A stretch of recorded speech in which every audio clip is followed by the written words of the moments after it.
അപ്പോൾ ഞാൻ ഒരു വീഡിയോ കാണിച്ചു തരാം. വേറൊന്നുമില്ല, നമ്മുടെ വീട്ടിലെ എൻ്റെ ജോലി സ്ഥലത്തെ വീട്ടിലെ പൂച്ചകൾക്ക് വേണ്ടി ഒരു റൂം ശരിയാക്കിയതാണ് കേട്ടോ. കണ്ടാൽ നിങ്ങളതിനെ ഞെട്ടിപ്പോവും. വീട് പോലും ഇത്ര സെറ്റപ്പല്ല, നോക്കിക്കോളി. പൂച്ചകൾക്കാണ് കേട്ടോ, പൂച്ചകൾക്ക് കെട്ടിയ ഷോറൂമിൽ കണ്ടോ.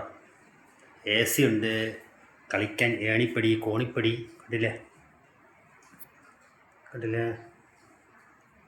അവർക്ക് കളിക്കാനും ഓടാനും ഒളിച്ച് കളിക്കാനും എല്ലാം വെച്ചിട്ടുണ്ട്. ചെറിയ ചെറിയ വീട് കണ്ടില്ലേ. ഇതാണ് നമ്മുടെ കഫീൻ്റെ വീട്ടിൽ പൂച്ചകൾ വളർത്തുന്ന നമ്മുടെ മുതലാളിക്കൊക്കെ പൂച്ചകൾ ഭയങ്കര ഇഷ്ടമാണ് കേട്ടോ.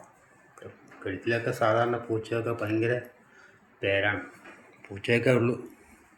കണ്ടില്ലേ, അവരെ റൂമാണ്, പൂച്ചകൾക്കുള്ള റൂമാണ്. കണ്ടില്ലേ എങ്ങനെയുണ്ട്, സെറ്റപ്പല്ലേ. കുളിപ്പിക്കാനുള്ള വാഷ് ബേസ്, പിന്നെ സാധനങ്ങൾ, കൂളർ, ചൂട് വന്നാൽ കൂളറുണ്ട്, പിന്നെ AC ഉണ്ട്, എല്ലാ സജ്ജീകരണവും ഉണ്ട്.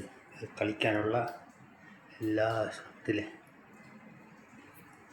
പൂച്ചകളൊക്കെ ഉണ്ട്. ഇതാ ഒരാൾ കിടപ്പുണ്ട് കേട്ടോ, പുറത്ത് ഒരാൾ മുകളിലിരിപ്പുണ്ട്, കണ്ടില്ലേ.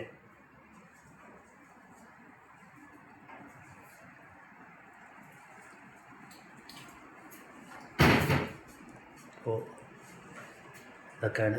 ഇപ്പോൾ പുറത്ത് ചെറിയ മഴ ചാറ്റുന്നുണ്ട്, കണ്ടില്ലേ, ചെറിയ മഴയുണ്ട്. ഇത് ഈത്തപ്പനാണ് കേട്ടോ, ഈത്തപ്പന. എല്ലാം അതിൻ്റെ ഇടയിൽ ഇരിപ്പുണ്ട് കേട്ടോ. പെട്ടിക്കകത്തൊക്കെ പൂച്ചകളുണ്ട്, എല്ലാം ഓടാണ് അങ്ങോട്ട് കൊണ്ട് ഇല്ലേ. അപ്പോൾ വീഡിയോ ഇഷ്ടപ്പെട്ടാൽ സപ്പോർട്ട് ചെയ്യണം കേട്ടോ. നമ്മുടെ എൻ്റെ കഫീൻ്റെ വീട്ടിലെ പൂച്ചകൾക്കുള്ള റൂമാണ്, അതിലെ